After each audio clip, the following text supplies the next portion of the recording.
Hey miss, can I help you with goodness. You startled me. that? Sorry, didn't mean to. That's okay. I'm actually getting ready for this groovy party in San Francisco, and I was wanting to make sure my engine's okay before the long drive. Okay, you wanna check the engine oil? Yes, please. Okay, let me help you with that. Yeah, the oil looks good. Great, thank you so much. Well miss, that was not a trouble at all. Who is this handsome soldier who helped me?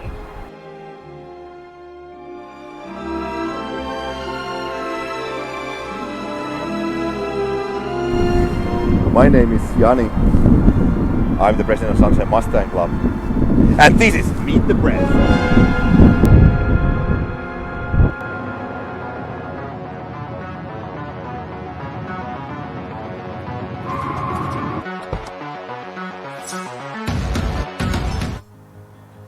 Hey guys, here's Steph from our club. And then even though in the intro she was this fragile lady who needed soldiers' help, in real life she's a really hardcore lady who drives her own Mustang.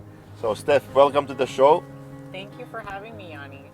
It's great to have you. So we are now sitting in your car. This is actually the first time I'm doing the interview inside the car. So hopefully you guys can hear us well. So yeah, it would be nice to hear something about how did you acquire this car and yeah, the background. Yeah, so it's a 1970 Mach 1. Ever since I was a little girl, I loved Mustangs. My great-grandpa had an original 65, and unfortunately he wouldn't sell it to me. He said it was a money pit, and so it ended up going to a complete stranger. And Oh, that's a shame. it was it was unfortunate, but and it was actually a yellow car as well. But the 65s were more of a mellow yellow, and this is more what they call competition yellow. So let's see. I'll just start from beginning to end. But basically, over the years, I ended up getting a 1999 Saline Mustang. And then I was in a Mustang club back in the day when I was about 18, 19 years old. Mm-hmm. And that one was fun as well. And then decided to start a family, so I sold my car and did the whole family thing for a while. Yeah. And then this one popped up, and I couldn't pass it by. So I was like, you know what? I've given up the Mustangs for a while, just to do that family time, and now I'm ready to dive back in.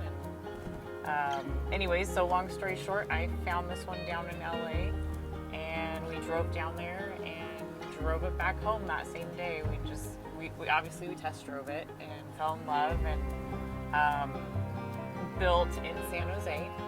And let's see, sold in La Mesa, California, and bounced around in California for a while, went to a museum, and then from the museum came back to California, and then it fell into my lap. So originally it was a California car for a long time.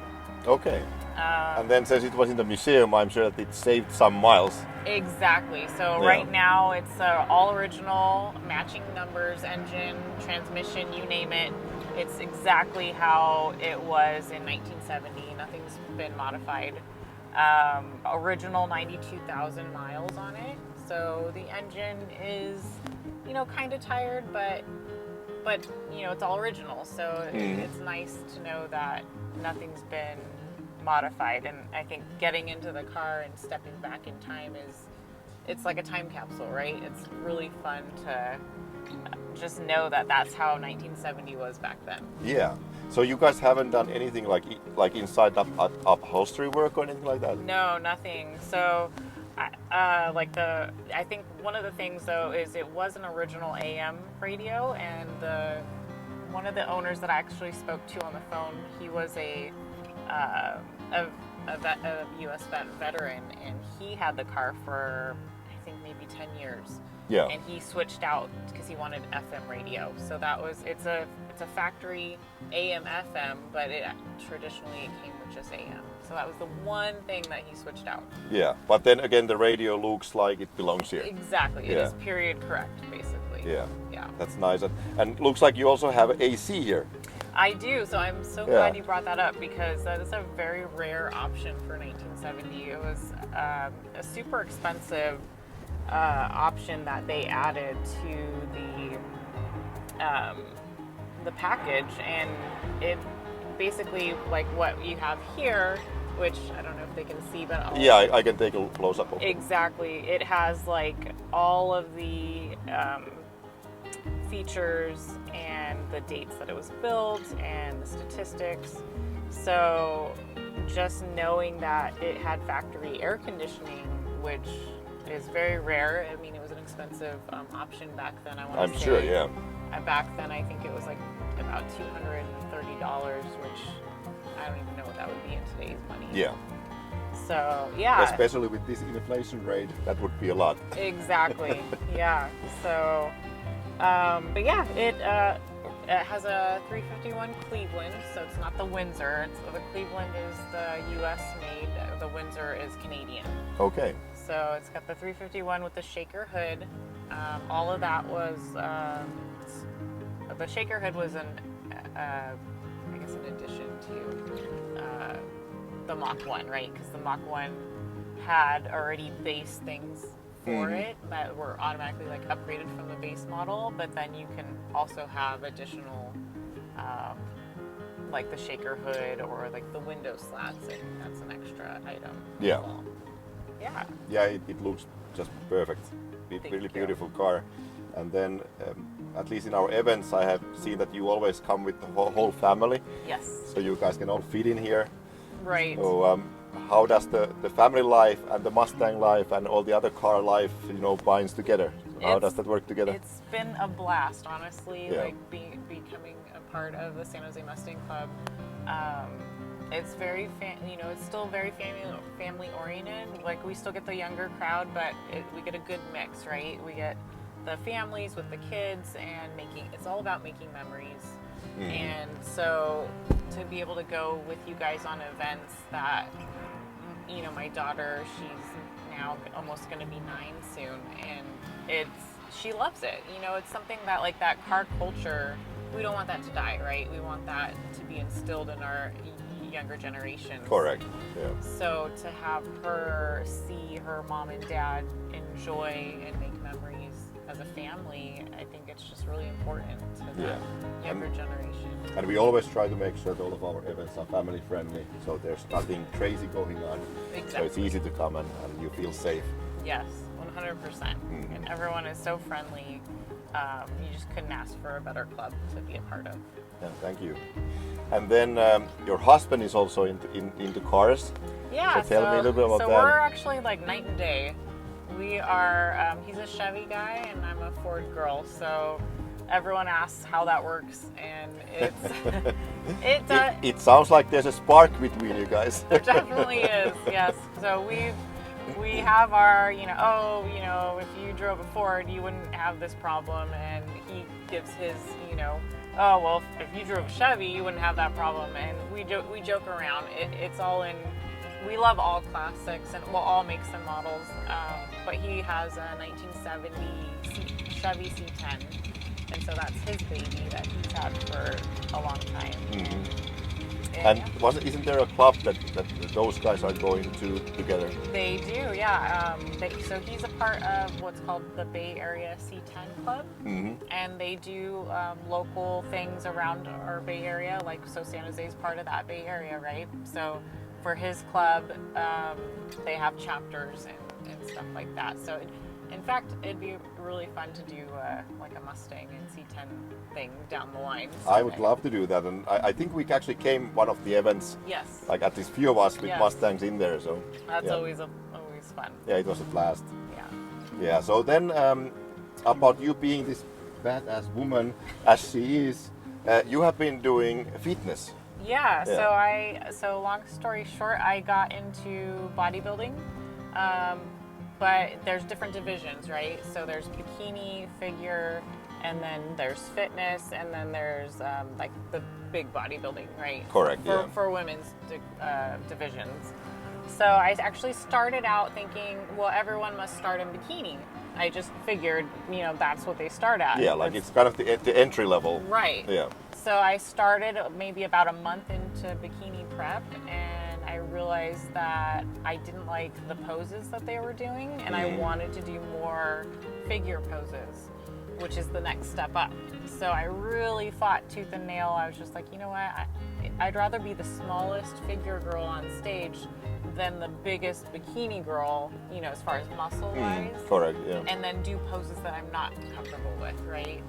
So I said, you know what, I will go up there and be the, you know, David versus Goliath. I'll be the smaller figure girl, but as long as I can bring a good package and be shredded, you know, and just have a good, and obviously it's all about, what is it?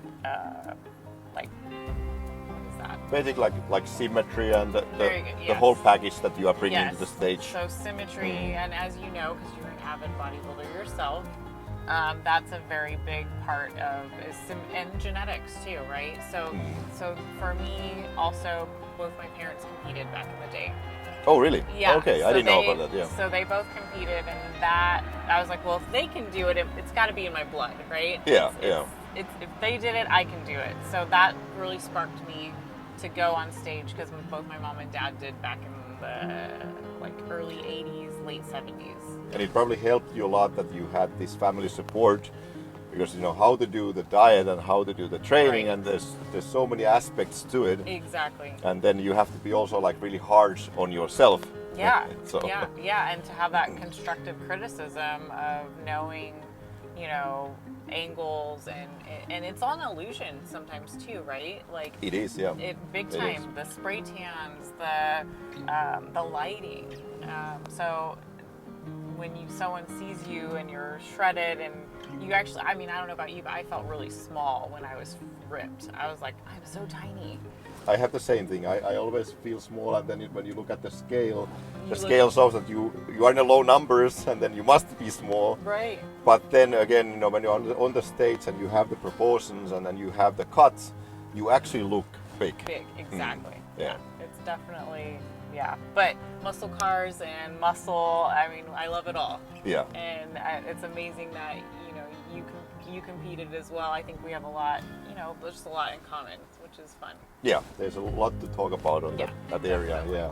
So, And then, as you said, you know, these muscle cars, and then it is kind of like a masculine sport, so to say. But Yeah. but you know, the area to be in. So how do you see women in you know having this type of a car? So it's funny because a lot of guys will assume it's my husband's car. Yeah. And that's kind of frustrating being a woman, that no, like, he's got his truck, this is mine. Yeah. Like, and I worked hard to, you know, show women, especially my own daughter, that, you know, That women can do this. exactly, be strong, independent women. Like, you don't need to be a passenger, you know, you can be the driver. Yeah. Correct. So yeah, it's I think more women should get into it, and don't be afraid. And we've got plenty of women in our club that can hold their own and then some, which is That is correct. Yeah, I'm so happy that we have all these strong women in our club, and then you know like Christina McKenna who come to the track as well. exactly. So that really shows character. Definitely, Yeah. definitely, yeah. And let's see. Oh, one fun thing I did with this, which I have to share because I'm super proud that I did it, was Yeah. I took this Mach 1 on Laguna Seca and did some hot laps in it. And being a stock 1970, and I was sandwiched in between literally a brand new Roush was in front of me, and then a brand new Shelby GT was behind Yeah. me. And the guy said, you need to stay in between these cars, no passing, no one can pass anyone, but you had to stay in your line. Well, I'm sandwiched between brand new cars that I'm like, how am I going to stay in the pack, right? Correct. And this car, knock on wood, it held its own. It was amazing. You can't see nothing.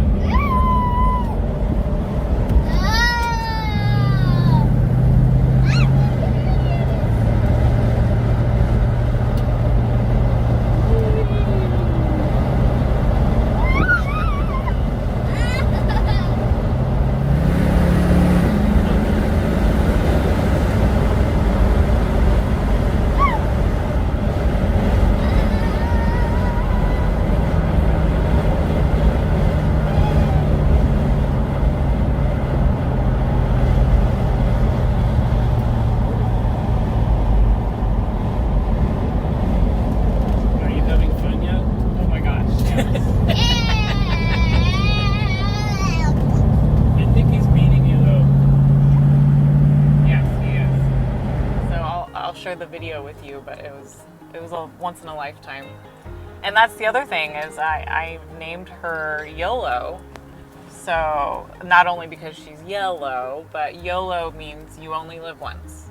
Literally, you only live once, right? Yeah. And that was partly when I decided to purchase this car. I was like, you know what?